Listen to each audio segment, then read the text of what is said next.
চাঁদপুরে এসে দেখলাম ঘোড়া, দেখেন ঘোড়া কি সুন্দর দাঁড়িয়ে আছে, 3টে ঘোড়া দেখতে পাচ্ছি আপনার। জ্ঞানীরা বলে থাকেন ঘোড়া হলো দাসত্ব স্বীকারকারী একটি প্রাণী, এটা যথেষ্ট মনিবের গোলামি করে।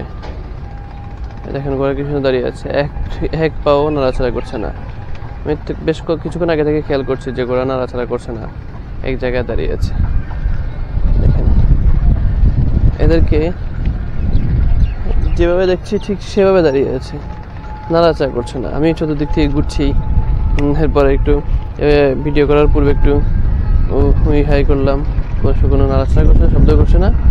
মাথা মাঝে মধ্যে একটু হালকা নাড়াচাড়া করছে, আর লেজ একটু নাড়াচাড়া করছে।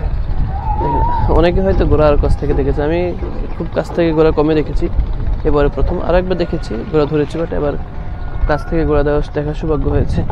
যদিও বাংলাদেশের বিভিন্ন অঞ্চলে যেমন কুয়াকাটা, কক্সবাজার গেলে ঘোড়ায় উঠা যায়, ওটা হলো একজন ব্যক্তি কন্ট্রোল করে, কিন্তু এখানে দেখতে পাচ্ছি একবারে ঘোড়া আরামসে দাঁড়িয়ে আছে, লাগছে নদীর বাতাস খাচ্ছে।